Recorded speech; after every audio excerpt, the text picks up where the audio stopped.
Over the next 2 hours, we will be listening to presentations from leaders across both organizations and subject matter experts from both the NSE and PRI as they share insights on the challenges and opportunities for responsible investment in Nigeria and the role of the responsible investor in accelerating achievement of the Sustainable Development Goals in Africa. Shortly, I will be introducing you to Mr. Bola Adeeko, the Divisional Head for Shared Services Division at the Nigerian Stock Exchange, to give his opening remarks. But before then, permit me to take you through some key housing roles.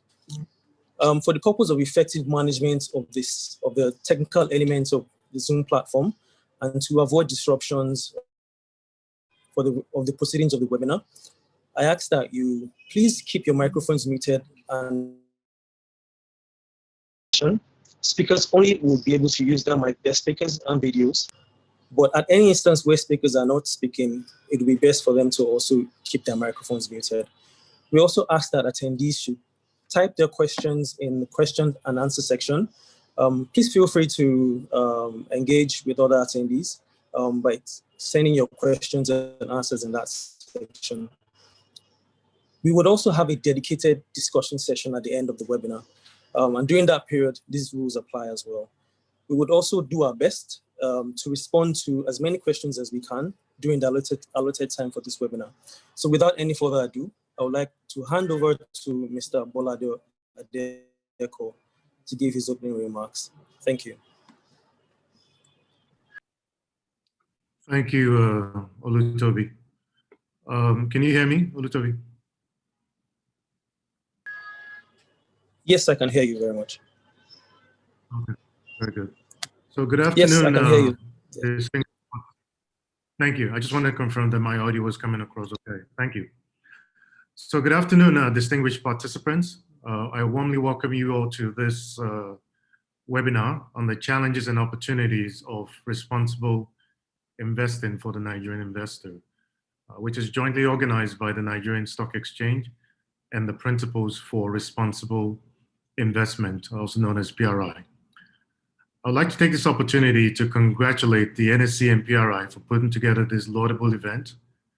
This webinar brings together the world's leading proponent of responsible investment and the securities exchange that services the largest economy in Africa to share valuable insights for the responsible investor in accelerating progress towards the achievement of the Sustainable Development Goals, SDGs, in Nigeria and in fact Africa as a whole. The United Nations estimates the SDG investment gap at approximately 2.5 trillion US dollars annually. And according to the United Nations Secretary General's Roadmap for Financing the 2030 Agenda for Sustainable Development, he believes that financing for sustainable development is available given the sheer scale, size, and sophistication of the global financial industry, which had, as of 2013, a gross world product estimated at over $87 trillion. However, the key challenge is that these resources have not been adequately channeled in favor of sustainable development at the scale and speed required to achieve the Sustainable Development Goals, as well as the goals of the Paris Agreement at the end of the decade. In spite of this prevailing financing shortcomings, the COVID-19 pandemic presents unforeseen challenges that have abruptly disrupted implementation efforts towards many of the SDGs, and in some cases, according to the United Nations, actually turned back decades of progress previously made. It is clear that we need to adopt a different and a more radical approach to move the needle. We need a stronger and a more concerted collaborative approach that leverages the unique strengths of individuals and organizations to forge transformative pathways that create a world where no one is left behind. As a member of the Sustainable Stock Exchanges Initiative, SSEI, and World Federation of Exchanges, WFE, the NSE is committed to playing its role by mobilizing resources for sustainable economic growth and ensuring sustainable business practices. We recognize the importance and urgency to rewire the investment process to ensure that capital acts for the long term by creating innovative financial structures that better serve sustainable business and the economy at large. Our collaboration today with PRI will serve as one of the pathways to achieving these objectives. We will be collaborating with PRI in a series of engagements to build a general understanding on the most pressing challenges and opportunities for advancing responsible investment and environmental, social, and governance imperatives in Nigeria. These engagements would help investors across our ecosystem to partake in the benefits of responsible investing, which include mitigation against risk associated with environmental and social events, and also having the tools to estimate the true pricing of investments, which often do not include environmental and social externalities. As a key benefit, investors would be able to partake in one of the fastest growing investment area, which has grown by over 24% in assets under management from over 22 trillion US dollars in 2016 to about $31 trillion in 2019. Of course, through improved non-financial disclosures, listed companies will be better positioned to benefit from this big shift in responsible investment.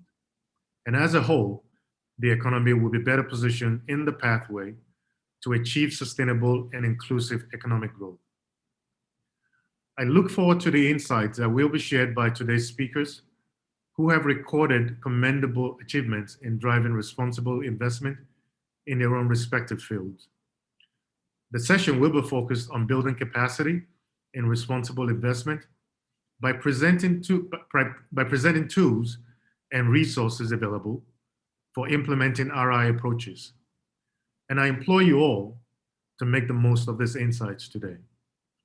I also encourage you to actively participate by sharing your thoughts on the challenges and opportunities for responsible investing in Nigeria. This session is planned as the first in a series of engagements, and you can be rest assured that your feedback today will be built into future sessions. Thank you for your attention, and I wish you fruitful deliberation. Back to you, Toby. Thank you very much, Bola, for opening this webinar for us with such insightful remarks. Our home in Nigeria, Sub-Saharan Africa, is part of Sub-Saharan Africa, which constitutes a significant part of the developing world. And the financing gap, of course, for achieving the SDGs that Bola mentioned in his message, applies to us significantly.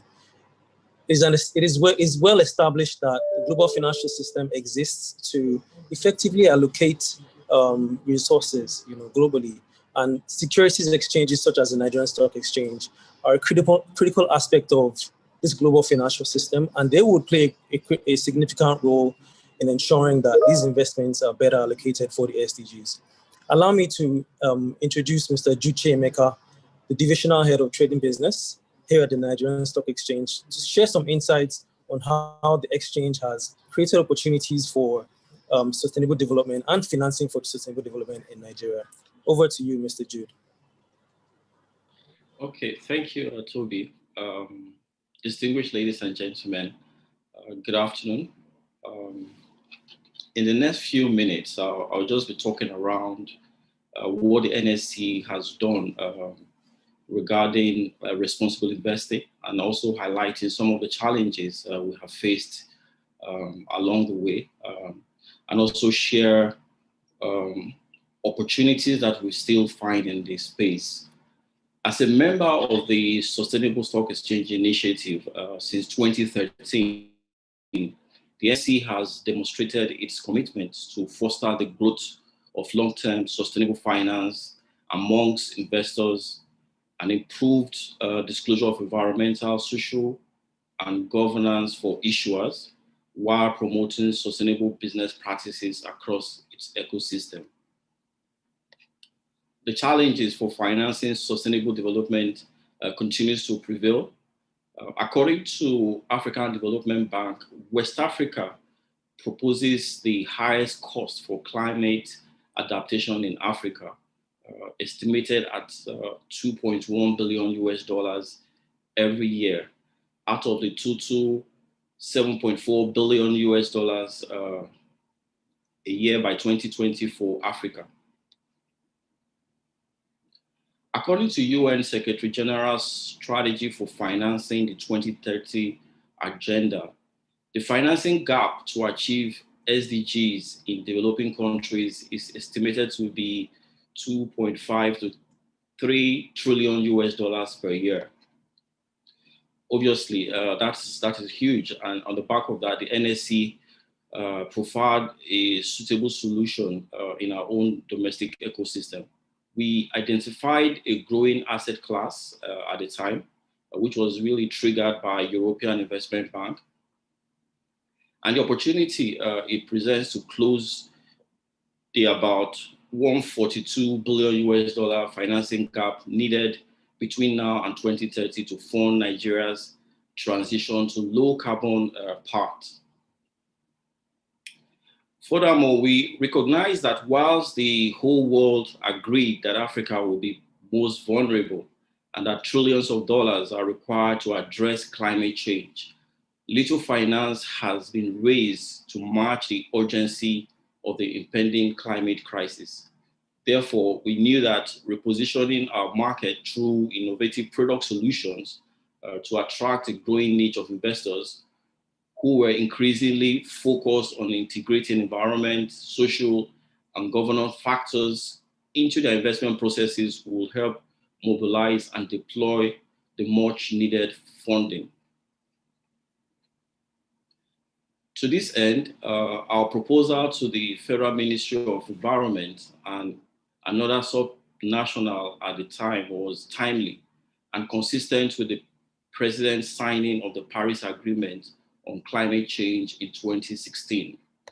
The Minister of Environment subsequently commissioned the Green Board Advisory Group with experts from across the world to help support Nigeria's ambition to commence a green bond program for Nigeria. So on the back of this, the NSE clearly had to engage in a whole series of market development efforts, and we succeeded in creating a viable green bond market. From 2016 to date, the green bond market in Nigeria has progressed into a 49.19 billion naira, which is about $136 million, depending on the exchange rate you're using. And the market itself has seen 4 issuances, 2 from the sovereign and 2 corporates have issued, Access Bank and North-South Power being the 2 corporates that have issued in the domestic environment. Albeit nascent, the case to develop and deepen this market segment in Nigeria and West Africa remains very compelling. However, there's still a significant debt of green investment across the developing world. In 2019, global green bond issuances were estimated at 240 billion US dollars, and out of which 52 billion US dollars was raised by emerging economies, representing a 21% increase in issuance from 2018. The realization of this further led us to explore global partnerships. In 2019, the exchange signed an MOU with Luxembourg Stock Exchange. Luxembourg Stock Exchange, obviously, is the leading exchange regarding issuance and trading of sustainable securities in the world, to cooperate with promoting cross-listing and trading of green bonds in Nigeria and Luxembourg. This novel partnership has already yielded its first fruit with successful cross-listing of Access Bank's 15 billion naira, which is about 41.7 million US dollars of green bond on the exchange, and as well as the Luxembourg Stock Exchange. Another key area where the exchange took very strong interest is around promoting of environmental, social, and governance disclosures. Aside our strategy to expand the sustainable finance solutions beyond green bonds into blue bonds, social impact bonds, green securitized assets, We are also galvanizing our stakeholders towards the sustainability agenda. Unveiling of the NSE Sustainability Disclosure Guideline is another area that we have been very active. In March 2019, we unveiled the NSE Sustainability Disclosure Guidelines, which articulates a step-by-step approach to integrating sustainability into an organization, describe indicators that should be considered when promoting annual disclosure to the exchange, and timelines for such disclosures. Another area is around the launch of Facts Behind the Sustainability Report. In May 2019, we launched the Facts Behind the Sustainability Report, which provides a platform for listed companies to address stakeholders with in-depth analysis of their sustainability initiatives, as well as spotlight stakeholders' engagement, materiality, standardization, and overall disclosures. We have also been very active in improving corporate governance amongst listed companies. And so in 2014, the NSE partnered with the Convention on Business Integrity to launch Nigeria's foremost framework for ranking companies on issues related to corporate governance, the corporate governance rating system. The corporate governance rating system is designed to rate companies listed on the Nigerian Stock Exchange based on their corporate governance and anti-corruption culture, thereby improving the overall perception and trust in Nigeria's capital markets and business practices. It's interesting to note that companies listed on the NSE Premium Board are required to achieve a minimum rating score of 70% on the corporate governance rating system. A major area that we have shown a lot of strength is around capacity development through the X Academy. The exchange supports capacity development and investor awareness through X Academy. It's a specialized learning center which offers bespoke capital market and business courses, including courses centered around the responsible investment theme. Well, despite the progress that we have made, there are still quite a lot of challenges in the domestic environment. Chiefly will be the low level of awareness and sensitization on sustainable finance.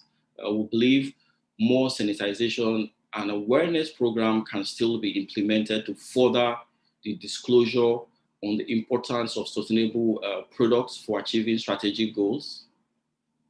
Another challenge is around the lack of local verifiers in Nigeria and the high costs and fees associated with the use of foreign verifiers, especially with the volatile exchange rate. We believe that the establishment of local verifiers will engender the growth of the sustainable capital markets in Nigeria. One other barrier we noticed, and this is perhaps very critical, is the investment in green projects lacks the sort of knowledge and experience among capital market participants, not only with green projects, but with infrastructure investments in general and the financing vehicles involved. Clearly, the green projects are often a subsector of this framework, and that's why we've seen a lot of setback in this regard. However, despite these challenges, opportunities still abound in this space. As the market grows, Nigeria can also attract foreign green investment inflows. Green foreign direct investment has a role to play in the transition to a low carbon and sustainable world. Therefore, Nigeria must urgently create friendly policies and framework that will attract green foreign direct investments. In our part, the exchange will continue to support the market through initiatives such as the collaborations with PRI that we're having to ensure that key market stakeholders are positioned to leverage the big shift to the responsible investment. Thank you all for listening. Back to you, Toby. Thank you very much, Jude. Very, very insightful presentation.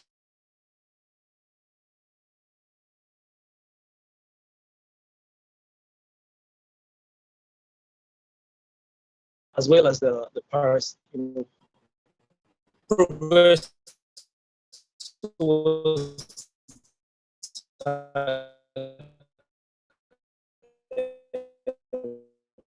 Paris Agreement for climate change and reduce PRI. First speaker from PRI. PRI is the leading proponent for responsible investing globally. PRI encourages investors to use responsible investing to enhance returns and how PRI works, particularly in our region, Africa and the Middle East. I will introduce Nicole Martins, the head of Africa and Middle East PRI. Thank you very much. Nicole, Awesome. over to you. Thank you so much. Sorry, I think I'm not sure if it's on your side or on mine, but it seemed that your connection was cutting out there a little bit. So I hope that everyone can hear me all right, and that you can see my screen, which I am sharing now. Let me just, there we go. Can I get maybe just a thumbs up, just a sense from someone that you can see my screen and you can hear me all right? Yes, Nicole, we can hear you. Okay. Thank you very much, Paula. Thanks. So thank you again very much to the Nigerian Stock Exchange for this invitation to be a part of what we hope is a very successful series of webinar discussions on the issues of responsible investment and environmental, social, and governance, or ESG factors, and their integration into investment decisions. We are very honored to be in this partnership, and we look forward to working with the NSE on building the capacity of Nigerian investors and businesses in this regard, and of course on learning from the market on ways that PRI can be of more support to you. As mentioned, my name is Nicole Martins, and I am the head of Africa and the Middle East for the PRI. I'll be joined shortly by my colleague Anastasia Guha, who's the director of Northern Europe, Middle East, and Africa. And today we're going to be taking you through really the introductions to the PRI, to some global trends in responsible investment. We'll take a closer look at why responsible investment and ESG integration is so relevant in the African context. And then we'll also talk through some tools and resources that are available to investors, and some that are available specifically to African investors, that will help you on your journey, your responsible investment journey. I think a great place to start, though, is with an introduction to the PRI itself. For those of you who are not familiar with the organization. So for those of you who are not aware, the PRI, the Principles for Responsible Investment, the United Nations Supported Principles for Responsible Investment, or just PRI for short, was launched in 2006. We were born from, are supported by, but are independent of the United Nations more broadly. We operate as a sort of mix between an industry association and a membership body. We have, at the moment, more than 3,100 signatories around the world. Our signatories can be asset owners, so that includes large institutional investors, so retirement funds, insurance, family offices, sovereign wealth funds. They can also be investment managers or service providers in the investment space. And to be a signatory to the PRI is really to make a paid, public, and monitored commitment to implementing the principles of responsible investment.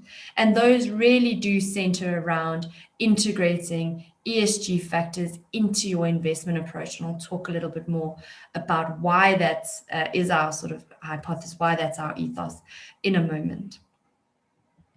So just as a high level, so important to note is that the PRI itself is a neutral, objective body. We work with investors, but we are not consultants. We work with policymakers and regulators, but we're not beholden to any governments.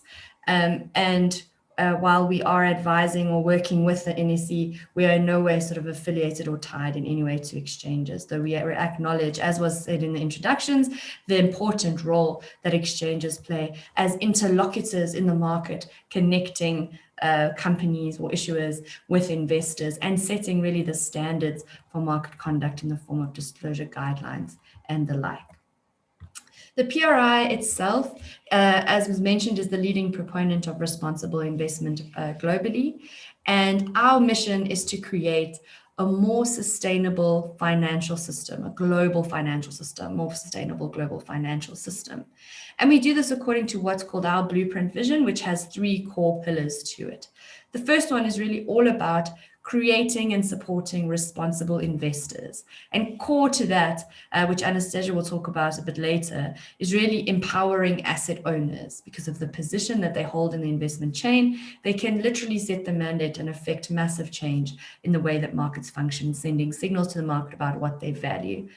We also support investors in incorporating ESG issues into their investment decision-making processes, and we do that in a number of ways. We do that, for example, by producing guidance, which is available publicly on our website. We're an NPO, so everything we do is available publicly. We provide guidance on what international best practice standards are, best practice principles for integrating ESG in a number of asset classes, and also with respect to a number of ESG issues. We also work to create active owners, so we help facilitate engagements with investors, with one another, or with companies, or with industries, or with policymakers and regulators with respect to specific ESG issues. Excuse me. We also work to obviously showcase leadership in the space, to increase accountability. So we require that our signatories report to us on the ESG integration activities. We have minimum mandatory requirements in place to ensure that these signatories are continually progressing in their approaches. And we also work to convene and educate responsible investors, so in forums such as these, or through our PRI Academy, which we'll talk to in a little while. And so we really are looking to empower the investment space in markets across the continent and the world. The second pillar of our blueprint vision is around creating sustainable markets. Now, we understand that all the goodwill in the world means nothing if you don't have, as was mentioned by Jude in his opening, policy and regulatory environments that are conducive to responsible investment. So we're increasingly working with policymakers and regulators on how to create those environments. We're actually developing a toolkit at the moment for emerging market policymakers, which I think we would love to sort of roadshow throughout Africa once it's ready, and we'll talk a bit more about that later. We're also working to drive meaningful data throughout markets. So we heard you talk about how the access to verifiable, credible, decision-useful data remains a challenge. That is a challenge globally, and it's something that PRI is working to address as well. We're working at the moment with the World Business Council for Sustainable Development on identifying what is decision-useful data, where do you find it, how do you analyze it, and how do you communicate it. And then the third pillar is really around what we refer to as sort of prosperity creation. That's where we're really looking at creating a better world. And we do that through championing climate action and enabling real world impact, which is aligned to the Sustainable Development Goals, which were mentioned by both Bola and Jude in their openings. So we're doing quite a bit in the space. It's a holistic approach. Just to note that I'm happy to share these slides in PDF format with participants after the webinar, so you don't have to take any notes. And I have also included some hyperlinks to some of the resources that I'm going to mention throughout the discussion. To give you a sense of what we're looking at over the next few years, it'll also give you an overview of what some of the trends are that we're seeing in terms of thematic focus for responsible investors going forward. Excuse me. And really what we're seeing is that over the next 2 years, the movement of this industry is focused increasingly on outcomes, and real world impact that aligns with the SDGs.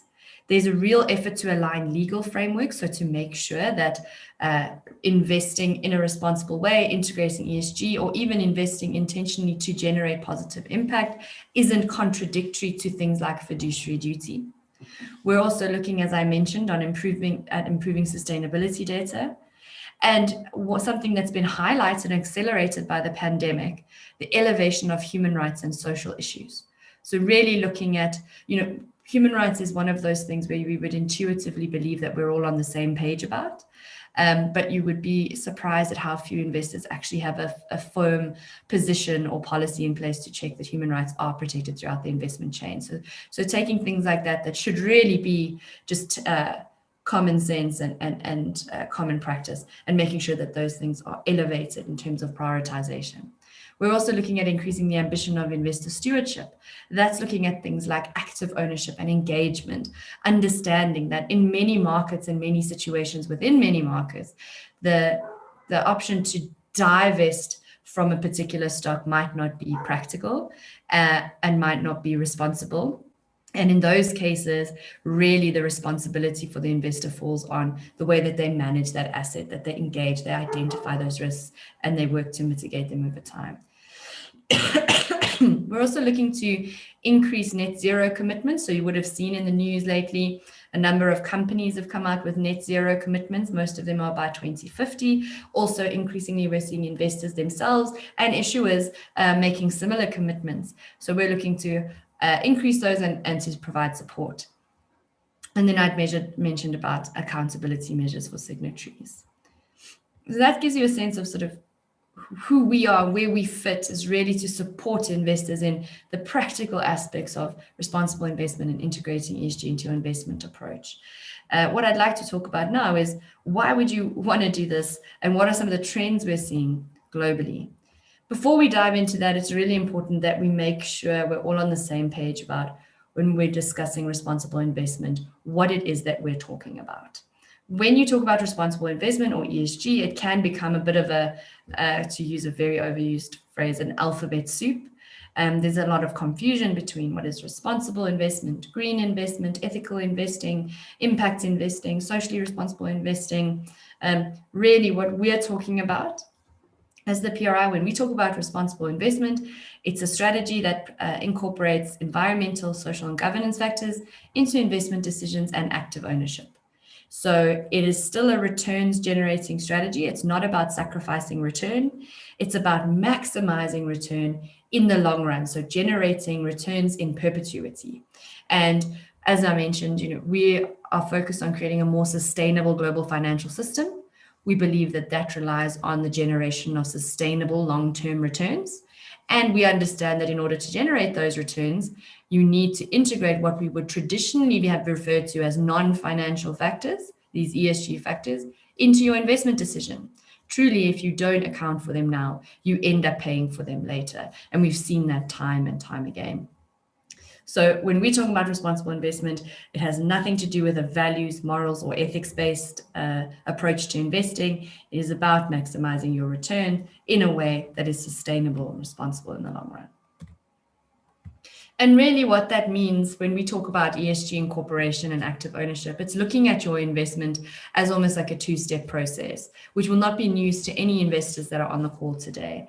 But really, when you're going to make an investment, there's two parts to that decision. The first part is deciding where you want to put your money. And that's where incorporation comes into play. That's where, as far as possible, if you can, integrate ESG factors into your analysis, into your risk-adjusted return, as far as you can, put a financial value on those or discount your investment value based on ESG factors, you do so in integration activities.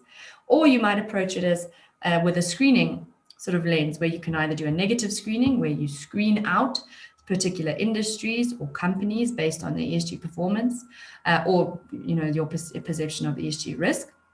Or you might do a positive screening, where you only include the best performers when it comes to ESG factors. And those two together, and we often, the most common thing we see is sort of a combination of those two.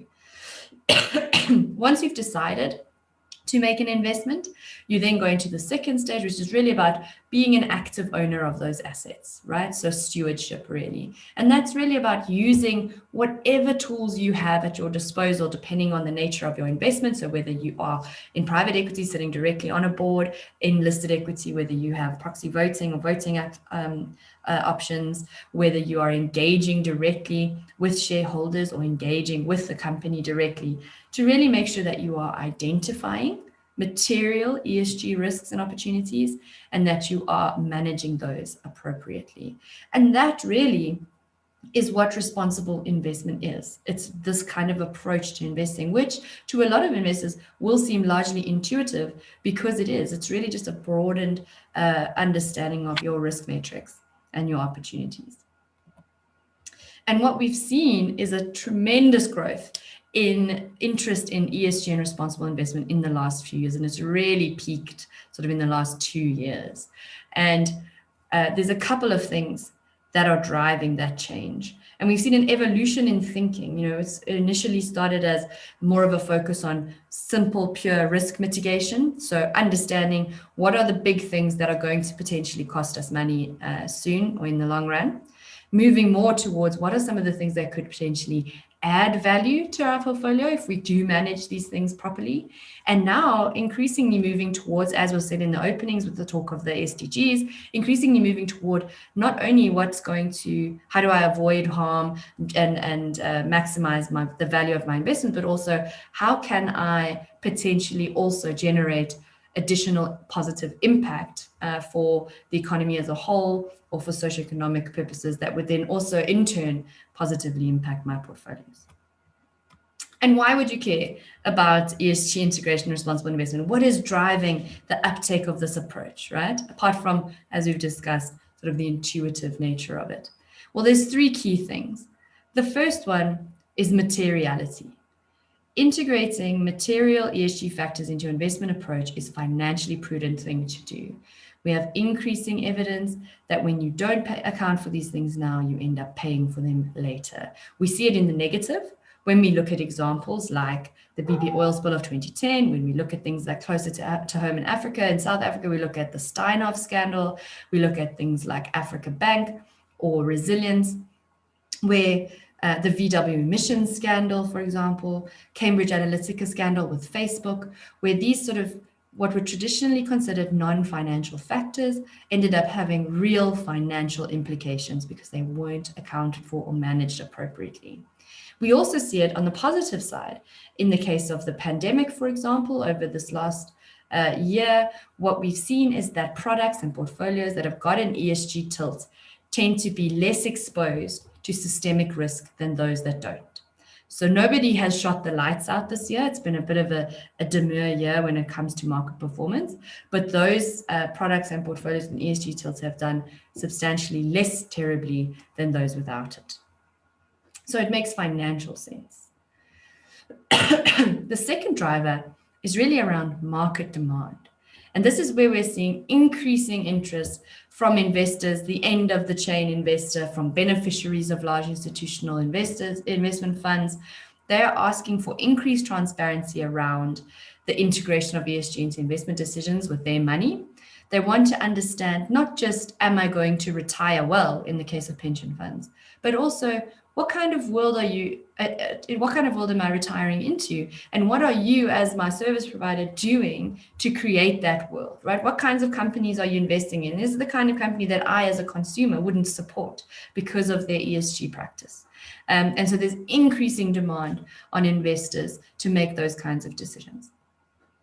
The third driver, which is something that I think is very interesting, especially in the context of Africa, and we can talk about that a bit later, is the regulatory driver. And at the moment, what we see is that there are more than 800 pieces of hard and soft policy and regulation in play around the world that have something to do with responsible investment or ESG integration. More than half of those have come into effect in just the last 5 years. And the demand, the momentum is really growing. We see this across the world and here on the continent with increasing interest in the development of things like taxonomies which are really classification systems that tell you what is considered a sustainable or responsible or a green investment and what is not. And those are usually aligned to those net zero targets that I had mentioned previously. What's happening is that in light of international commitments that governments have made to things like the Paris Agreement on climate, their net zero commitments, for example, and things like the Sustainable Development Goals, which are set, the initial targets were to achieve those by 2030. What governments, policymakers, and regulators are realizing is that the only way we will achieve these targets to which we have committed is through decisive, disruptive, and drastic intervention in capital market functioning. And so we're seeing that increasing in pace and significance across the world right now. So any one of those drivers on its own would be enough to make investors and companies that are looking for investment to sit up and take notice. But the fact that all three are currently in play at the same time means that this really is a train that's not stopping anytime soon. All of this, of course, is underpinned by growing academic evidence, which is supporting the assertion that ESG incorporation does not come at a cost. One of the common misconceptions about ESG integration or responsible investment is that you somehow, in order to be responsible, you will need to be comfortable with the idea of sacrificing return. And it's blatantly a false assumption.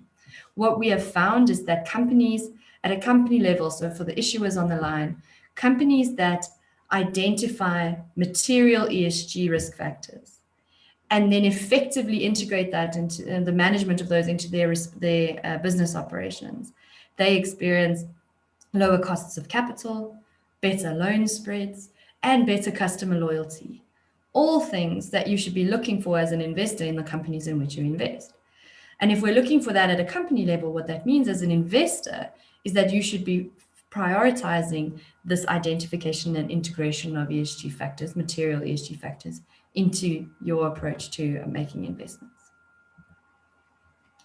Really what we found, and this is just speaking to that, is that in the vast majority of cases, so based on a meta-study of more than 2,000 studies going back decades to 1970, what we find is that in almost every case, the impact is positive of effectively integrating ESG, material ESG factors into decision-making. And on the odd occasion, there's no impact, but it's not negative. Right, so that's definitely a misconception that I think it's very important that we nip in the bud right now. So what I'm going to do now is wrap up for this section. I think we're going to go into a poll. I'll have a look. I'm not sure, Olatobi, if Anastasia has joined us as yet. But if she has, after the poll, we'll have a closer look at sort of the relevance for responsible investment in ESG integration in the African context. And after that, we'll talk a little bit more about some tools and resources that are available to you if you'd like to start building your capacity when it comes to responsible investment in ESG integration. But for now, I think I'll wrap up this section by saying, it's important to understand when we're talking about responsible investment, what we are talking about is a mainstream investment movement. So you'll recall that the PRI signatories now represent more than $100 trillion in assets under management. That's more than half of global institutional investment. This is a mainstream investment approach in every way. It's in no way a niche or arcane or fluffy approach to investing. It's about generating returns in a sustainable way, increasingly looking to understand not just which ESG factors could negatively impact my portfolio, but also understanding what is the impact of my investment decisions of my portfolio on the broader socioeconomic functioning, and how does that in turn impact my investment decisions. So it's really an intuitive approach to investing. It's growing and picking up steam and momentum. The market is demanding it. It's financially material. The policymakers and regulators are really pushing hard for it. You've heard the NSE talk about the work that they're doing in this space. They're not the only exchange that's doing this kind of work, but they are definitely leading in the region. And it's something that is incredibly relevant. It's something that is in your best interest to understand You don't have to be, as an investor, you don't have to be an expert in this, but you do need to know what questions to ask and how to instruct your service providers. For issuers, you really need to be au fait with understanding how this applies, what ESG factors are relevant in your context, because your investors are soon going to be requiring that you are very clear on how to communicate that. So I think for now, I'll wrap up here. I'll hand over back to Olatobi. I think we're going to go into the poll, and then Anastasia will take us into the next section. Thank you, Nicole. Very, very detailed introduction of PRI and its activities in Africa and the Middle East. It's great to know that it's no more, responsible investing is no more a niche investment. It's, you know, sector or asset. It's now very mainstream. I picked a few things up about PRI's operations and about this global shift to responsible investing. And I do hope our distinguished participants learned a few things as well. So as Nicole did mention, we want this session to be quite engaging, and so we introduced a few polls in different sections of the webinar. The very first poll is actually to test your knowledge about where we are, about, you know, our knowledge about responsible investing. Nicole did ask, and she tried to set that tone to ensure that we're all on the same page on the concept of responsible investing. So please, let's have the first poll and get your feedback and your thoughts about responsible investing.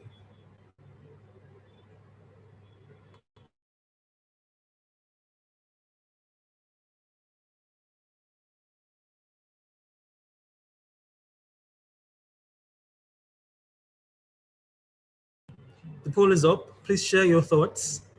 Which of these is not a specifically responsible investment strategy? What are your thoughts? Could it be engagement, investor stewardship through direct or, you know, shareholder engagement, or could it be through integrating ESG, environmental, social, and governance factors such as flooding or drought models into valuation methodologies?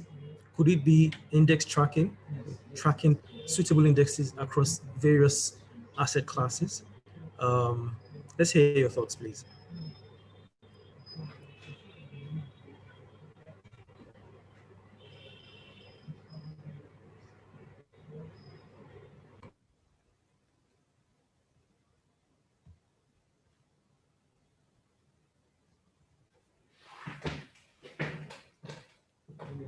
So I think we've had enough time on the poll. We'll do our best to share the response of the poll, maybe at the end of the session, but we will move on to the next speaker. And just to check if Anastasia has come on board, it appears she's not with us yet. Oh, I'm here. Hi, Anastasia. Hi. Okay. Nicole did a very brief introduction on you earlier. Anastasia is the director for the Northern Europe, Middle East, and Africa for PRI, and she will speak to us about the imperative of sustainable development in Africa and the role of the responsible investor. Over to you, Anastasia. Thank you. Thank you so much, and good afternoon to you all. I'm sorry I was a bit sort of late joining, if I was. Oh, look at that. We'll talk about this in a second, but very quickly, yes, I cover Scandinavia, the UK, Netherlands, emerging Europe, and of course, Middle East and Africa. And I support Nicole in all of the wonderful work she does with our African signatories and potential signatories. So, you know, I've learned a lot since I started covering Africa with Nicole and watching what's happening in the market. And one of the things that has become quite clear to me from the perspective is, Nicole, if we could go to the first slide, is that, you know, responsible investment across the globe can be seen in two ways. One is the risks, and of course we know the risks. Africa is going to be one of the most, as a continent, one of the most affected parts of the globe when it comes to actually the physical impacts of climate change. As it says here, we expect mean temperatures to rise between 3 and 6 degrees, which frankly is unacceptable if you think that the world is trying to limit rising temperatures to 2 degrees, and we already see the problems with just 2 degrees. We're only at 1.1 degrees at the moment. So imagine what 2 degrees is going to do. We think 2 degrees is actually too much, that we need to stick to 1.5 degrees. And here we're saying by 2100, we're looking at 3 to 6 degrees. It's nothing short of catastrophic. I think, you know, there's also issue, the exposure to the impacts alongside, because of the economies still maturing, of the lower adaptive capacity. It's not like, oh goodness, that there's no water, we'll just have a big salination plant and start using seawater. I mean, that's not, there isn't the money necessarily always in place to do that. So, you know, there is an incredible need to make sure that investment vehicles are quickly erected so that all of the global capital that's looking to invest in the sustainable investment goals, most of which will happen in emerging economies, that we're able to funnel that money, both local money as well as foreign money. If we could go to the next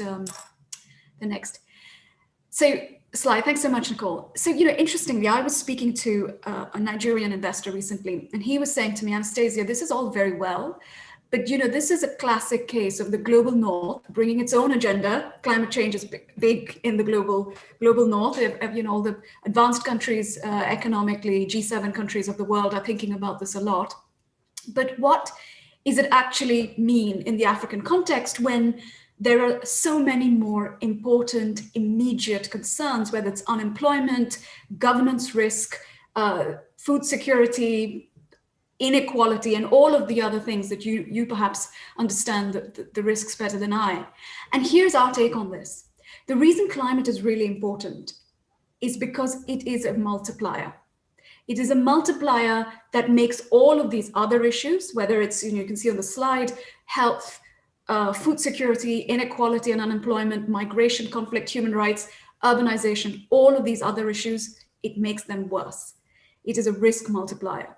And we can see that, you know, we cannot have a conversation about ESG this year without talking about COVID. Now, what is COVID? We think, and this is, you know, you could dispute this, but that it's biodiversity loss. It's animals and humans meeting in a way that they potentially shouldn't, that we're leading to these sorts of new viruses that we just do not have the ability to counteract. Now, the other two things that COVID has shown us is that a tail risk, which is a risk that is very unlikely to happen, the whole economy of the world being shut down for about a year because of a virus. I mean, it would be the stuff of science fiction in January, has happened. So tail risks can become real in the way that businesses and investors operate. And that's not something that we've really factored in globally. And the second thing and then I suppose the third thing that COVID has shown is that governments, to protect the health and well-being of their citizens, will shut down every part of the economy.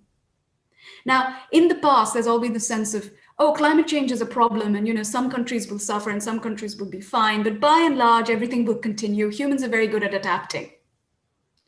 Well, we've seen that instead of just continuing, we've just shut everything down to protect the vulnerable globally.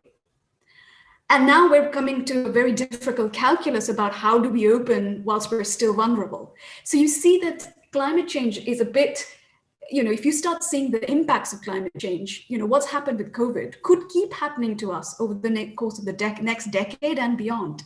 And we cannot afford that, either in Africa, but anywhere in the world, really. Nicole, if we go to the next slide, thank you. So where does PRI come in with our network of investors? Now, we think investors are in three categories, specifically asset owners. So these are the pension funds of the world, the sovereign wealth funds of the world, those who actually have the pools of asset that they decide what happens to it, not in terms of which company they should invest in, but their agents, which are the fund managers, you know, what they should look at. Should they look at private markets? Should they look at listed markets? Should they look at emerging markets? What should they be doing? The asset allocation is decided at that level. And we feel, even though sometimes they themselves don't feel that they are the top of the food chain, when they say this is what we want to happen and this is why, their agents, the fund managers and the service providers will will sort of do what they're supposed to do. That's their legal agreement with these asset owners. So from our perspective, this talks about the perspective of the outsourced asset owners. An asset owner, a large sovereign or a large pension fund in one of the African countries will not say, I'm going to invest in this company or not in that. They're going to say, this is the way I think about the world. I just give you an example. One of the funds I was talking to recently, it's a 250 billion euro pension fund in the Netherlands. It's called PGGM. Now, for the last 10, 15 years, even in Europe, they're considered to be the leaders. So, everyone looks to them and will always tell me, oh, I'm not PGGM, I can't do what they're doing. Well, PGGM says all of their sustainability work comes out of their investment belief and about sustainability. There's only 2 words in that investment belief, and it is sustainability pays. So it's really, really interesting to see all of the work they do, including a dedicated fund to sustainable emerging markets, a lot of which invest in Africa, on 2 words that they really put into the DNA of the way they invest, which is sustainability pays. I think what they mean by that is that it pays both financial as well as sustainability performance returns and gives a world that their beneficiaries want to retire into. There's no point giving them a world where they're stuck at home for year after year because of disease. So this kind of gives you a sense of the way we think about the food chain of the investment universe and what we're trying to do with asset owners. Nicole, if we go to the next slide. So whilst asset owners, as I was saying, are incredibly powerful, we think that they don't necessarily understand the true depth of their power. And also, to some extent, they have capacity issues. They're not the largest funds. They typically have quite a lot of constraints on how much money they can spend because they have fiduciary responsibilities. But also, they need help, our help, to understand and to implement their views in a format that they can actually talk to their fund managers and their agents. So here we show you what we would typically show an asset owner in terms of what an RI journey looks like. It starts with very basics, the PGGM story. What do you think about this? Where do you put it? What is your policy? What is your investment strategy? What is your strategic asset allocation off the back of those things? i.e., how have you then decided, okay, I think the future is a lot of green infrastructure that is going to come in large emerging economies like Nigeria, for instance. You start thinking about those things in your strategic asset allocation work. You then start developing mandates, which is, okay, so how do I access this? Is this, now infrastructure is probably going to be private markets to begin with. So we need a private markets emerging market investment vehicle. That is a mandate. And then, of course, you go out into the market, you create a search, and you look for managers. Then you do manager selection, which is you long list all the managers. They've looked at your advert of what you're looking at, what sort of funds you want, and they come to you and they say, okay, I'm going to get on your long list. Then you shortlist, and then of course you do what we call the beauty parade, and a lot of investors call it that, where the investment asset owners investment board will literally have a day now on Zoom, but in the old days, pre-COVID, in person, of all the fund managers coming through talking about their fund, essentially, and taking your questions. And this is a really interesting process, because one of the things I have heard over my nearly decade of working in this space is, sometimes you're sitting there and it's very difficult to tell the difference between one fund and another. They all say the same things. They have the same performance sort of background because, the markets have done similar things. They have very similar strategies and very similar sort of holdings of what the companies that actually own in that particular fund. So how is it that you actually tell who is more aligned to you and who you like better? And actually sustainability really plays a role in this, because the important thing about sustainability is that it gives you a time horizon. Many of these risks, including climate change, perhaps with the exception of social risks, which are very, very immediate in a portfolio, these are risks that will come over a period of time. And as a result, it gives you a sense of what kind of time frame the fund actually thinks about.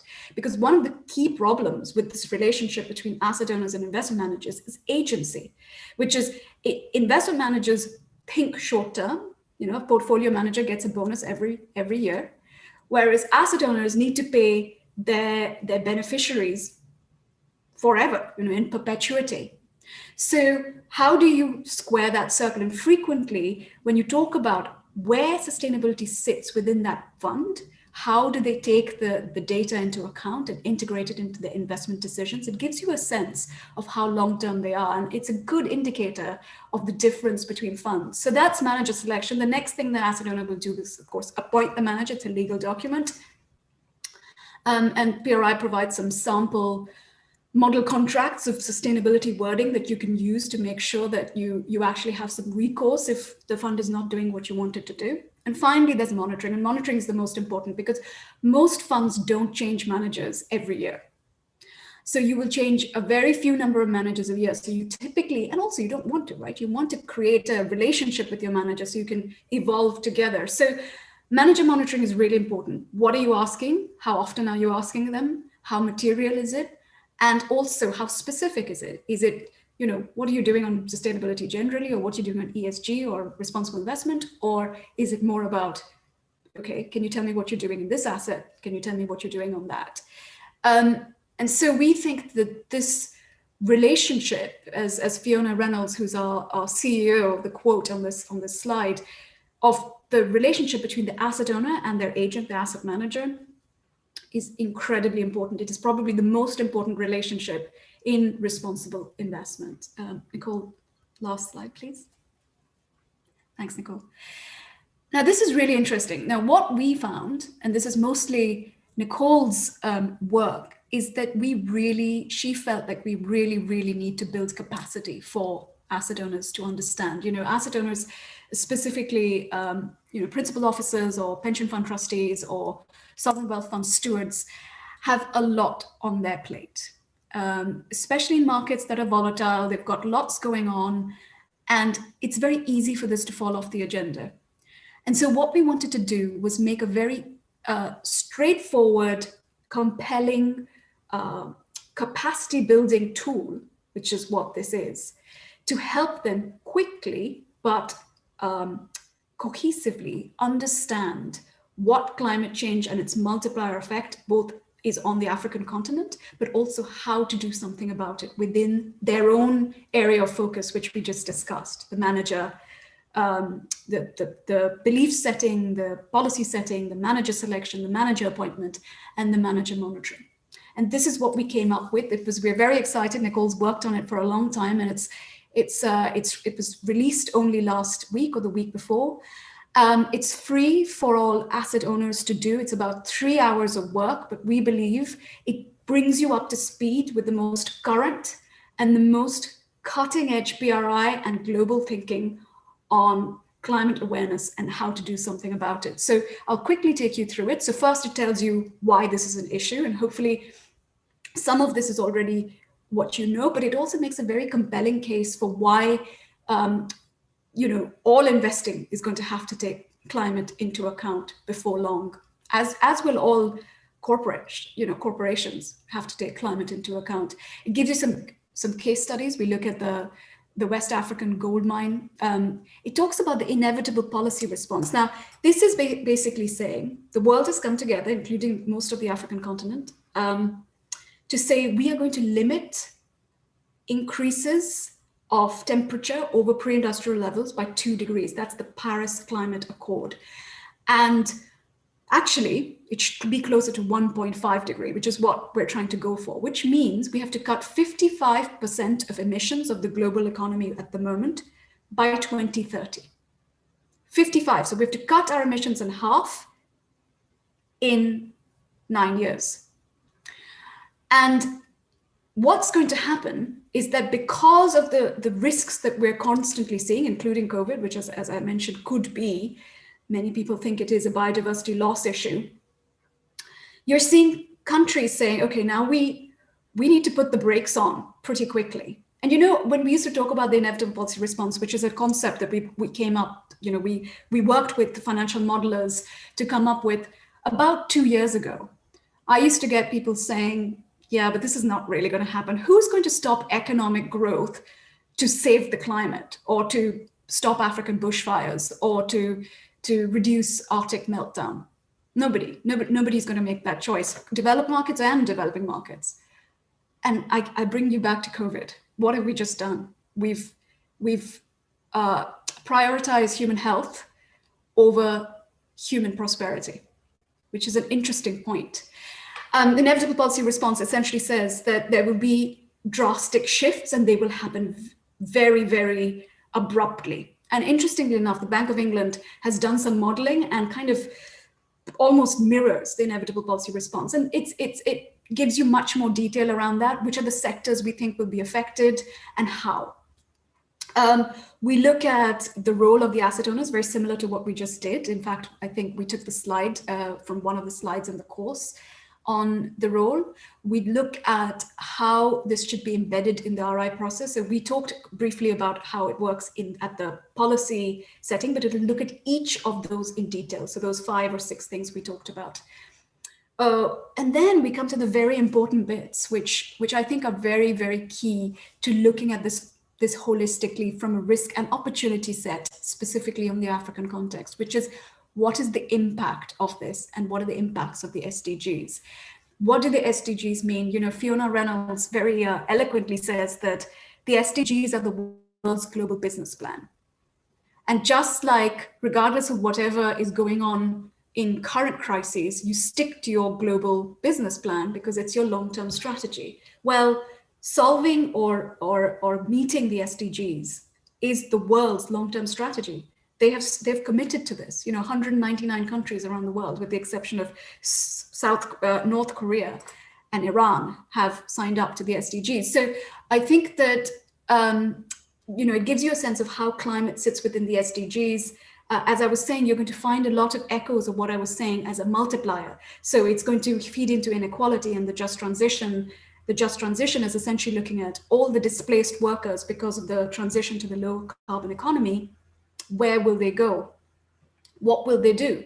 Because we know that we cannot displace an entire group of workers without having consequences on the SDG, on the rest of the SDGs, from health, unemployment, equality, etc. So it takes you through to that, and then it also looks at it also assesses your understanding of everything. So it makes you feel good because you get a nice score, and it shows you resources for further reading, most of which are PRI, but also external to the PRI if you're interested in a particular topic. So very quickly, I think that sort of takes you through some of the thinking of what we are doing to help African asset owners, and therefore, as we said, the rest of the investment intermediation chain in Africa, to think about these ESG risks. I'll stop there and hand over to Nicole to do the last bit on tools and frameworks. Nicole.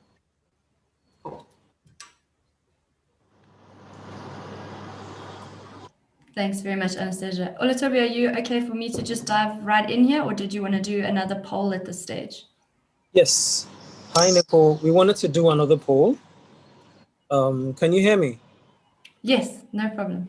Great. So we wanted to do another poll, which builds on a lot of what Anastasia has discussed.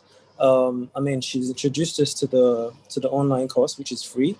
I would also like to chip in that the NSE's X Academy is a platform, is a veritable platform for that the NSE uses to build capacity for investors and for the entire asset owners and the entire NSE's ecosystem. And we encourage participants to take on that course. But then we also would like to get their feedback on what are the most important or the most significant opportunities for responsible investing in Nigeria. And this is the question for the second poll.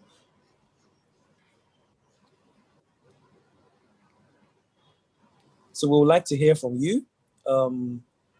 Nicole has Anastasia talked about a lot of opportunities. Sustainability pays, in summary, 2 words.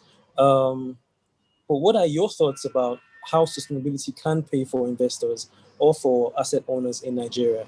Let's hear your thoughts. Take some time to respond to this survey or to this poll. We'd like to hear from you soon.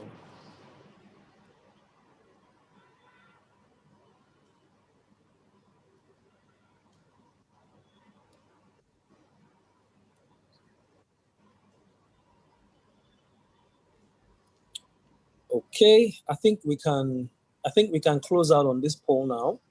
And would it be okay? Are we able to get the responses to this poll immediately, or would it be best for us to get the responses afterwards? I think if we can get these will be beneficial for, as there we go.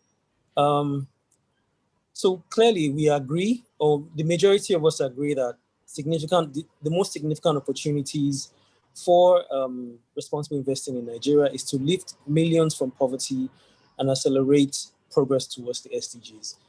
Nicole is going to come back and talk to us about the tools and the tools in that big box of toolkits that can help us apply or deploy, whichever way you put it, responsible investing in Nigeria.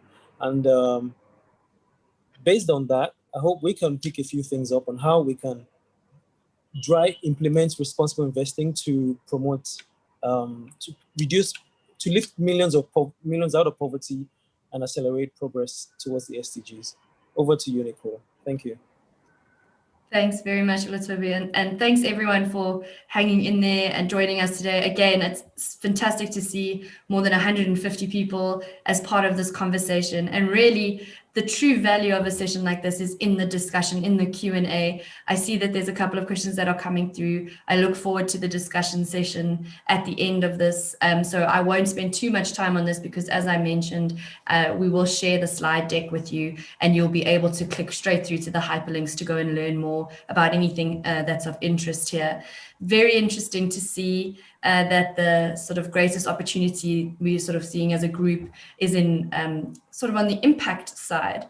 And I think that, as I mentioned in the introduction, really speaks to the evolution of thinking around responsible investment beyond purely a risk mitigator and really looking at how do we drive value, both financial and societal value, in the decisions that we make as investors and as companies looking for investment. So I think it's very exciting. And it's also great to see in the poll that there's a general understanding that the Nigerian marketplace with policy and regulation is set up in a way to facilitate that. And I'll talk a bit more about our approach to policy and regulation as we go into this next slide. Again, a reminder that I'm sending this through and you'll be able to click on these hyperlinks and see a little bit more detail. So I think one of the things, again, to rehash from the introduction, is that PRI exists to support you as an investor in making responsible investment decisions. We can provide you with the best practice principles and guide you through our resources, our publications that are made available on our website.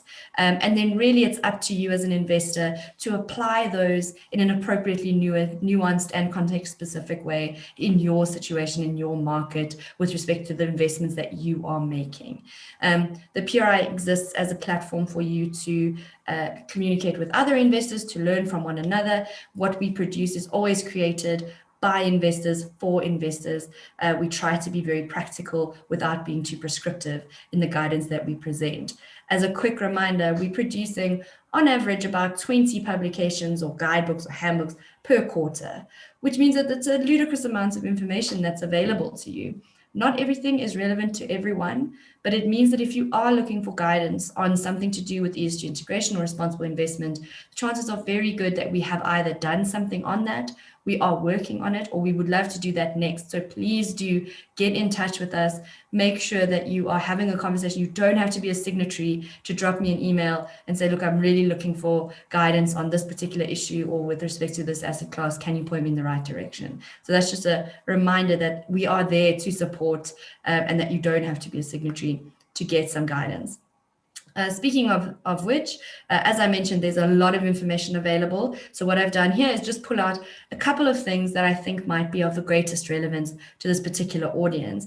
Obviously, the first and most important thing on everybody's mind right now relates to the COVID-19 pandemic, which Anastasia has mentioned. We have produced quite a bit of guidance for investors with respect to the pandemic, with what is the responsible investors' approach to this situation, this unprecedented situation. We have guidance available on how to, for example, how to handle virtual AGMs to make sure that they remain a platform for airing shareholder grievances and getting the information that you need. We have guidance on dealing with human rights issues and labor supply and supply chain issues. How do we deal with that during the pandemic? What is the responsible way forward? What are the questions you should be asking of the companies in which you invest? Or if you're an asset owner, what are the things you should be encouraging your asset managers to look at in more detail? What are some of the things you can do to sort of minimize the hurt for some of the market participants? We've also produced what I think is really relevant for especially emerging markets in general, but African investors in particular, is a white paper on a sustainable and inclusive recovery. And really what that is your go-to guide on how to engage with policymakers and regulators on the recovery plans. So what we've seen obviously is a great number of fiscal stimulus packages. There's about 45 African countries that have introduced these. They're all focused on helping, so protecting jobs, protecting people and investing in sort of big healthcare initiatives. And those are all things that speak really well to what we discussed earlier about advancing the SDGs, about a sustainable and inclusive recovery. It's all about that build back better narrative. It's about taking things not back to where they were, but actually leapfrogging and trying to get move forward and progress. And we've got a paper for investors on how to have those conversations. What are the questions you need to ask? What are the appropriate platforms to use? When is it better to go in alone? When is it better to collaborate? It's something that I think is really useful, especially if you are engaging with sovereigns, with policymakers, with regulators on these issues, to make sure that any fiscal stimulus or any recovery packages that are proposed do integrate ESG, that they are responsible, that they aren't taking us backwards. We've heard Jude and Bulla talk about the transition, about moving toward low carbon economies. This is an opportunity to help accelerate that agenda. So I highly recommend that you take a look at this paper. We also, in the next few weeks, will be launching the Emerging Markets Policy Toolkit that I had mentioned previously.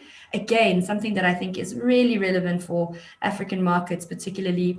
What it is a guidebook for policymakers that says, in general, for responsible investment to be catalyzed in a market, there are particular pieces of policy and regulation, legislation that tend to be in place that help to facilitate responsible investment.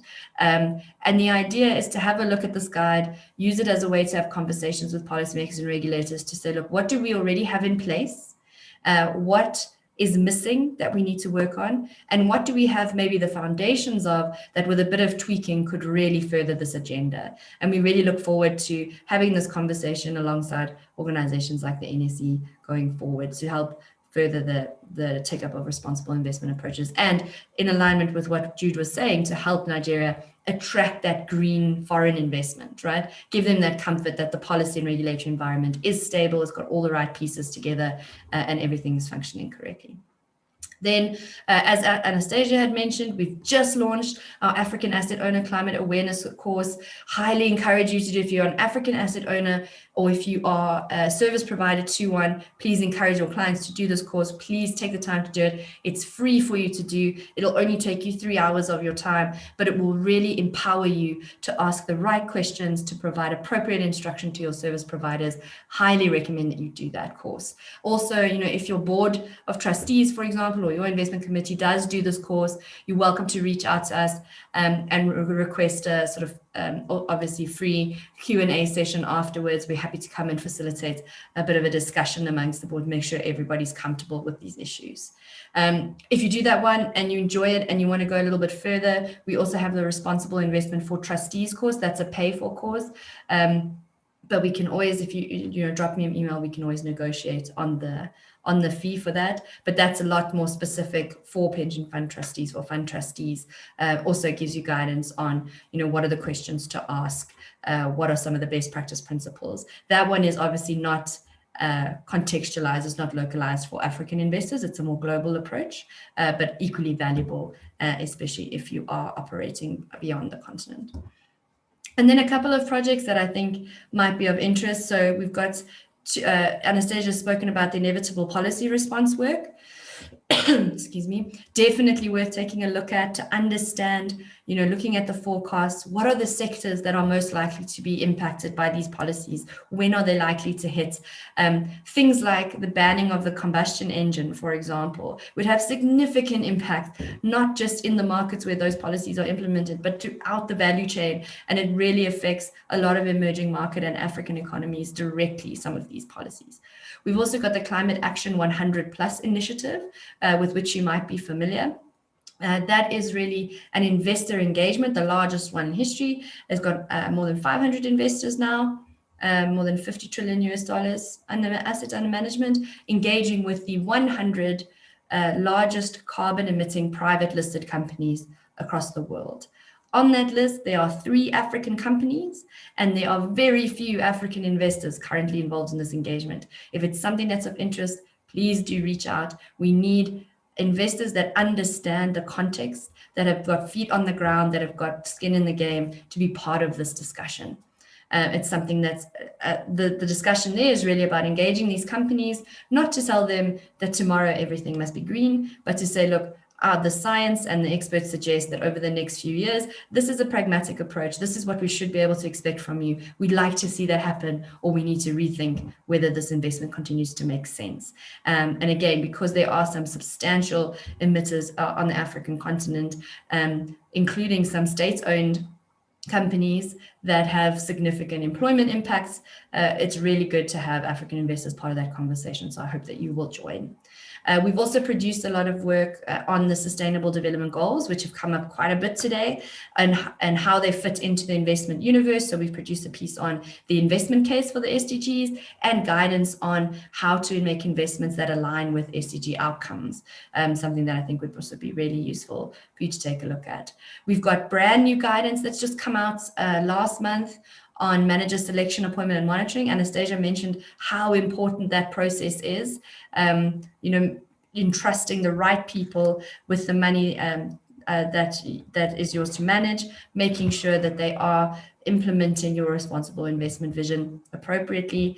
And I think, as on the issuer side, important to understand this as well, because you'll understand the kind of pressure that those managers are under when they're asking you for information. Definitely worth taking a look at that. We are also planning in the second quarter of next year to do a video call session with African asset owners, talking through manager selection, appointment, and monitoring. If you're an asset owner and you're interested in that, please do drop me an email so that I can add you to the list so that you're part of that discussion. We've also got a brand new introductory series of reports, which I think are a great place to start. If you're new in this space and you're trying to build up your understanding, they're really broken down into very specific topics. So you can look at the introductory guide to, for example, the screening approach. So wherever you're looking to build your capacity, these are a really great way to do so in a quick, easily digestible way. Another thing that's also very useful is the Responsible Investment Review tool. And what that is really almost a perception survey that we highly encourage you to use for boards of trustees or investment committees, though I've had some executive committees also use it. And really that tests everyone on the team's perception around a number of ESG or responsible investment related things. So for example, there'll be a question that says, climate change is important to take into account before we make an investment. I strongly agree, I agree, I'm neutral, I don't know, or I strongly disagree. And really what that does is, if you get everyone on your team, whether you're at a company level or you're an investor, to complete that kind of survey, when you consolidate those results, you get a very clear picture of what are the issues or where are the areas on which we're aligned and that we can sort of focus on and drive. Where are the areas where a lot of our team have said, I don't know, and how do we build up that capacity so that we do know? And then where are the areas where there are widely disparate opinions that we need to get closer together? And that's where we focus engagement or a workshop or something like that. It's a very, very useful tool to get everyone on your team on the same page so that you can move the conversation from what is responsible investment to how do we do it. And then the last one, obviously, we have, as I'd mentioned, a plethora of asset class specific guidance, really everything from we even have for passives. I saw in that first poll that we had said that index tracking is not a responsible investment strategy. We even have guidance on that. We have guidance on passive investment. So what does responsible investment look like when it's passive investing? So highly recommend you go and take a look at that, because being a passive investor doesn't mean you can't be a responsible investor. We've got, for the purposes of today, since we are hosted by the wonderful Nigerian Stock Exchange, there's a lot of guidance that we have on listed equity and fixed income investing. So what does best practice for responsible investment look like in those asset classes?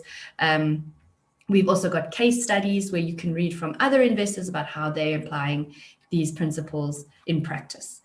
So really, there's a lot out there.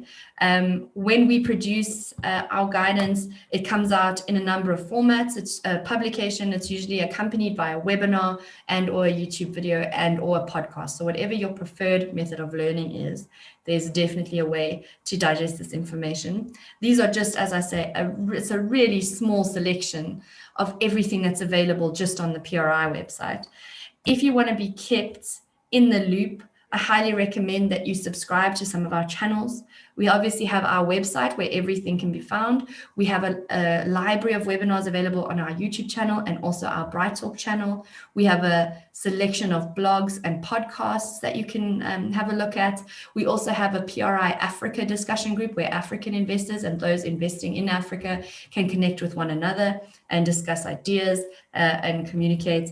And of course, we're available on all the sort of mainstream social media platforms.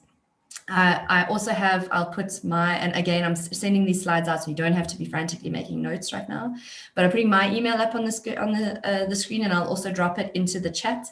If you have any questions as you go through, you work your way through this material, or you're not sure where to start, or you've got some ideas you'd like to share, we highly encourage you to reach out. I hope that you've found this session to be informative. I hope you've learned something. I hope that we will learn now in the discussion section. I'm really looking forward to your questions and your comments. We are always, as I say, we're really working with investors, for investors. So we welcome your feedback on what is useful, what is not useful, what is appropriate for your context. Always looking to learn more about the Nigerian market. What do you see as some of the opportunities or the challenges to implementing responsible investment? We can talk about the SDGs, we can talk about the just transition, we can talk about the policy response.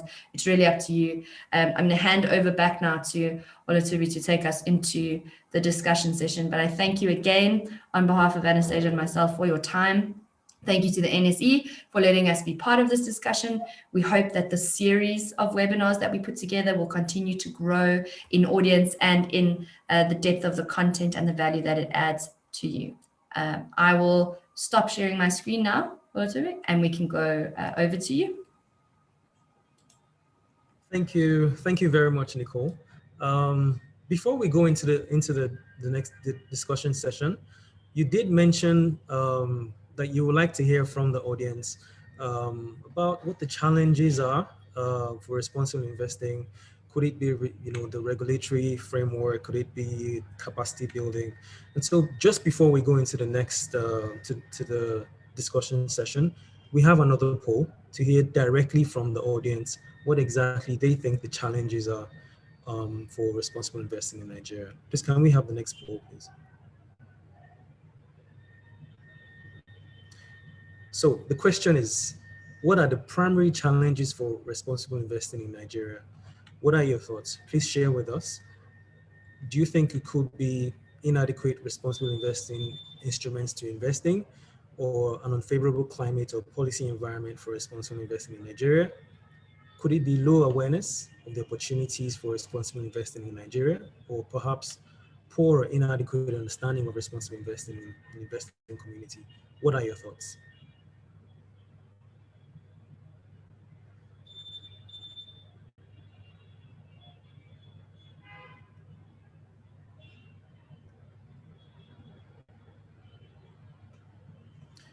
Okay, so if we can take this poll down now and have the response, that would be a good background for us to actually start discussion session on how we can identify these challenges if we have, and then what we think the challenges are, what the opportunities are, and how we can, move the needle forward for responsible investing in Nigeria. Can we have the response of the poll, please?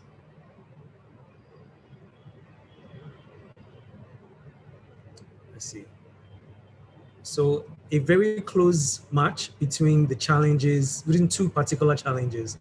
Low awareness of the opportunities for responsible investing in Nigeria. Nicole, this could mean that we need to do a few more webinars or a few more engagement sessions. But then there's also poor or inadequate understanding of responsible investing in the investment community. So this could be very dedicated engagement sessions with the investment community that we would need to do to move the needle forward. At this point, we would like to hear more from you within in the question and answer section, what we can do to move the needle forward. So first question goes to Mr. Jude. Please, are you still on the call? Yes, I am.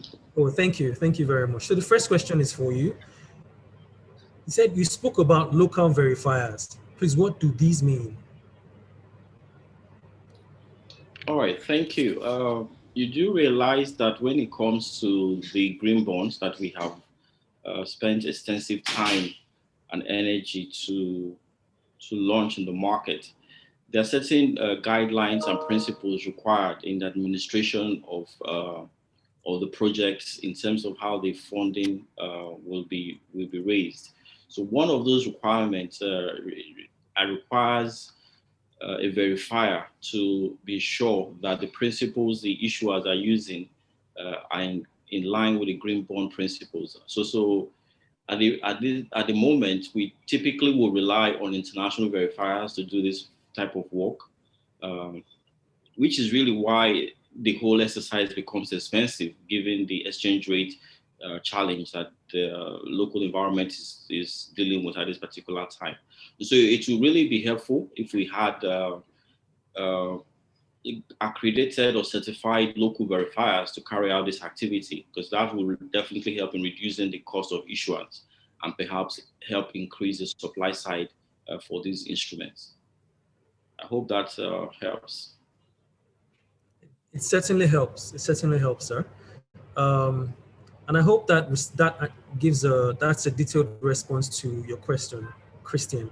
I'll take another question from Oyedinro Ojo. He asks, what are the opportunities for practitioners, so aspired or aspirational practitioners in the responsible investing space in Nigeria? What are those specific opportunities for the current practitioners and the practitioners who are aspiring to, practice in the responsible investment space in Nigeria? Nicole, I think it would be best if you take that question. Sure. So I think when it comes to the practitioners, I mean, if you're looking at investment managers themselves, there's always a space to be developing new products and offerings for people that are looking specifically for responsible investment opportunities. We get a lot of feedback about how there aren't enough dedicated funds or products. We've seen the development of quite a few on the continent recently, not just in terms of we've got the green and the blue bonds, which are great. We've seen some just transition bonds, impact bonds. There's also been some ESG passives, so some tracker funds that have come through recently that track basically an index that's got high carbon emitters removed. We've also seen some dedicated impact funds. So if you're creating those, that's fantastic. We obviously, to build on Jude's point, we're desperate for data, so people that can collect, verify, analyze, and communicate appropriate data, decision useful data. Always looking for people that are doing that.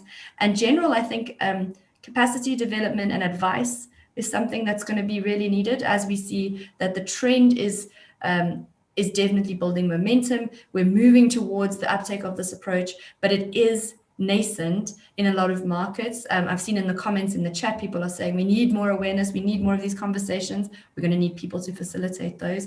So really there are quite a few opportunities if you are in this space. I mean, even if we talk about, Anastasia had mentioned that capacity is usually quite limited at the asset owner level, and they often need assistance in drafting, for example, their responsible investment policies or the agreements between asset owners and their investment managers. In the private equity space, I know there's a lot of opportunity to do the ESG due diligences, to help draft those LP agreements.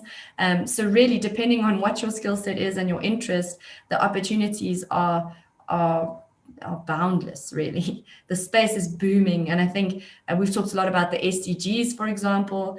If you can help somebody to develop a framework that allows them to identify what the material ones are and then to measure and track their progress towards investments that are helping to achieve the SDGs, you'd be in a great space. And also then climate risk assessments is something that we get a lot of feedback from signatories. Investors are looking like, is there someone that can help me understand the carbon or the climate risk of my portfolio so that I know where to focus my attention? There aren't a lot of people that are doing that kind of thing. So if there's someone who's interested to start that kind of thing, I think you'd be a first mover, and it would be in your best interest to get started right away. Get started right away. That's great advice from Nicole for you, Oyedin Rojo. I'll take another question from you as well, Oyedin Rojo. A question directed very likely at Jude.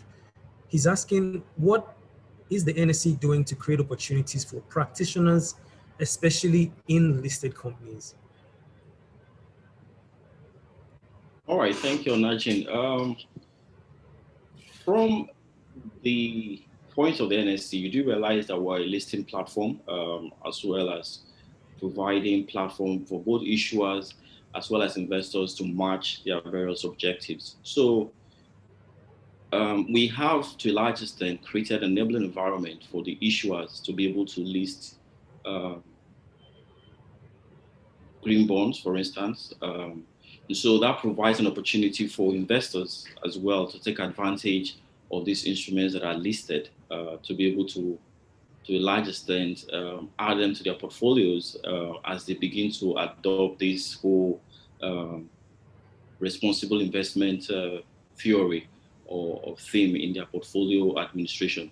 So what we will do, what we continue to do is to match the issuers with the investors as a platform provider, obviously working and ensuring that the instruments that are listed match the objectives of the investors. What we have seen is, to a large extent, the adoption has been largely around the institutional side of the business. As a multi-asset stock exchange, we will continually push for wider spread participation across different segments of the market. And so retail investor coverage is pushing seriously to ensure that the retail participants in the market also have the knowledge as well as all the tools that they require to begin to take advantage of these instruments that are listed in our market. Thank you very much. I'll take another question from Akinguola Richard. I hope I pronounced your name properly. He's asking, what are the roles expected of a regulatory organization in responsible investment? I think it was Nicole that mentioned that there are over 800 pieces of regulations across globally, and it's interesting to find out that these regulations, over just about half of them have come up over the last 2 years, if I'm correct. So what 5 years? Okay. Yeah. What are the specific roles for these regulatory organizations in responsible investing, especially with respect to climate change? Would you be able to take that for us? Yeah, sure. So I'll caveat by saying I'm not a policy and regulatory expert, but the PRI does have a whole team that focuses on that. And they've actually helped draft some of the policy and regulation you see in other markets in the EU, for example, and they're commenting right now on some of the proposed stewardship codes and things for African countries. So what we do know is that policy and regulation is incredibly important to create an environment that is conducive to responsible investment. And it's policy making and regulation across the investment chain. So it includes organizations like stock exchanges with things like disclosure requirements, right? Upping the game in terms of what do we need to know, what do we want to make transparent. That's a really important part of it. There's also a bit about stewardship codes like we see in Kenya or in South Africa, where it's about the expectation that you put on investors on the engagement that they have with companies once they've made an investment decision. We can set, as policymakers and regulators, we can set benchmarks and targets. As I've mentioned, something like a net zero by 2050 commitment by a government, supported by appropriate regulatory and policy frameworks like a taxonomy, for example, that says, look, we're moving as a country, as a market, towards a particular target. And that requires that investments meet a particular set of criteria and providing that guidance. So really the role of policymakers and regulators is to set very clear targets and objectives, to provide the necessary tools and frameworks to support investors in achieving that, and then to monitor that and to, I suppose, and to enforce. I think one of the big things that we lack sometimes is the enforcement capacity, right? So what we see is, especially when it comes to things like stewardship codes or even sometimes in disclosure guidelines, is that they're optional. It's a voluntary sort of nudge approach that regulators and policymakers take. They want the market, you ideally want the market to sort of self-regulate. But what we've seen over the last few years is that this is not sufficient. You will eventually get there, but not in the timeframes that we require, as we note with the SDGs by 2030 and these net zero commitments ideally by 2050 or earlier if you can. So I think to answer the question, really, the role of policymakers and regulators is to set very clear targets and objectives, to provide the appropriate policy frameworks and tools to get there, and then to monitor and enforce what they've said they expect. Monitor and enforce what they expect, to set the policy frameworks, and to set reasonable targets. Did I summarize that properly? Yeah, I think that's good. So I could have probably done it much shorter. You should just answer next time. Okay. I will take another question that is asking for more clarity on Mr. Jude Chairmaker's response. He says, what specific platform is the NSE using or making use of for matching investors with investment products available? I would also like to hear about the policy guidelines that is driving the engagement. Thank you. So the conversation actually starts from the supply side. So the NSE will haven't developed the framework in line with the SEC in terms of the guidelines for the issuance process. So these bonds, for instance, we have two corporates that are listed on our platform, Access Bank as well as North-South Power. And we also have the Sovereign that have issued twice now, and they're also listed on the platform. So these are fixed income instruments that are issued. Like I said earlier, the NSE is a multi-asset exchange. So apart from stocks, shares, we also have fixed income instruments that are listed. We also have exchange traded funds that are also listed. What we are hoping to do is obviously transition from the fixed income issuance to the exchange traded products that will allow some of these instruments to be stripped and traded via ETFs. That will further provide access for retail investors. But at the issuance level, the initial issuance level, which is the primary issuance level, the investors do have access to buy these bonds that are issued by these corporates. And so the guiding principle essentially will be, for now, I mean, the NSE will continually ensure that investors' interests are protected so that the principles of adoption by these issuers is in line with the green bond principles that will allow them to make these issues so that the investors can participate at the primary level, and then will provide the liquidity in the secondary market that will allow them to gain liquidity upon purchase of these instruments. What we have found is, because of the thin supply side, a lot of the investors will typically buy and hold to maturity. which is why we're working to ensure that we also move away from not just the green bond, but other sustainable instruments that will allow a robust supply side to encourage more secondary market trading in our market. Thank you very much, sir. A comment from one of the listeners. He says this is quite it says nice presentation, but there is indeed need for more awareness on the subject of responsible investing, especially to prospective investors. It would be great to hear from Anastasia what kind of policy or what kind of engagements we can have, since this has been the first engagement in a series of engagements. What the listeners or what investors can look forward to in the future in terms of engagement between the NSE and PRI. So as Nicole, thank you. As Nicole mentioned, we are absolutely here to help this market because we felt that personally we need to do more. We need to put more resources into Africa for all the reasons I was talking about, because not only is this going to be a place where a lot of SDG financing is going to have to take place, but also local investors should be the first to those opportunities. And I think that whatever you need, we're here to do.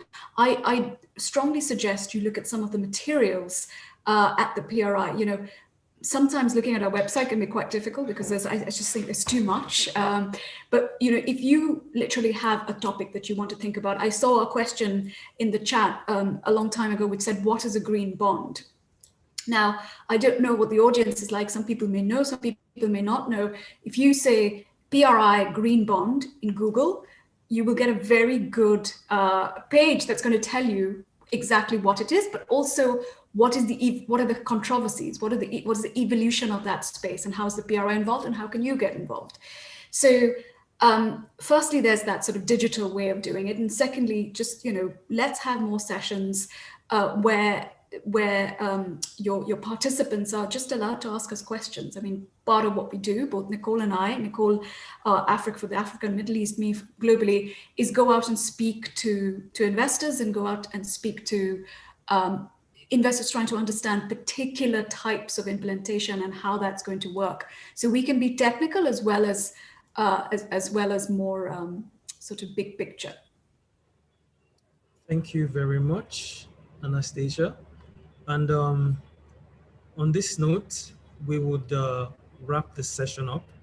Thank you very much for your participation. I would hand over to Chidinma to give us the closing remarks. Chidinma is she's the head of retail investor coverage at the Nigerian Stock Exchange. Please, over to you, Chidinma. Thank you. Thank you, Nigerian. I hope everyone can hear me. The Divisional Head Shared Services, Nigerian Stock Exchange, Bola Adeoko. Our speakers today, Juchi Emeka, Nicole Martins, and Anastasia Guha. Distinguished ladies and gentlemen who have joined us across all our online channels. It is indeed an honor to deliver the vote of thanks to close out this stimulating and interactive webinar on the challenges and opportunities for the Nigerian investor in relation to responsible investing, which you would all agree has been tremendous. We are happy to be progressing in our collaboration with the Principles for Responsible Investments, PRI, to foster the growth of long-term sustainable finance and ESG investing in the Nigerian investment ecosystem. Let me express our deepest appreciation to all the speakers who have shared their knowledge and experience with us on this webinar.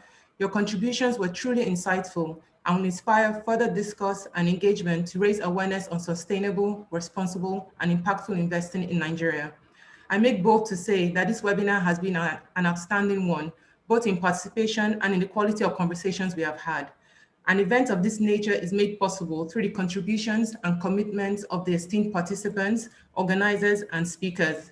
I would therefore like to commend the roles played by the NSE and PRI. The success of this event attests to the resilience of both teams. More importantly, perhaps the greatest gratitude goes to the audience who joined us across various online platforms. We appreciate your time and we do not take this for granted. In closing, I would like to reiterate the NSE's commitment to fostering the growth of long-term sustainable finance. We recognize that there's still a lot of work to be done. We'll continue to work with PRI to implement and deepen the adoption of ESG integration and responsible investing across our ecosystem. I thank you all for listening, and please continue to stay safe and in good health. Thank you very much. Bye. Thank you so Thank you much, very everyone. much. Thank you very much, all. Take care and enjoy the rest of your day. So much. Thank you.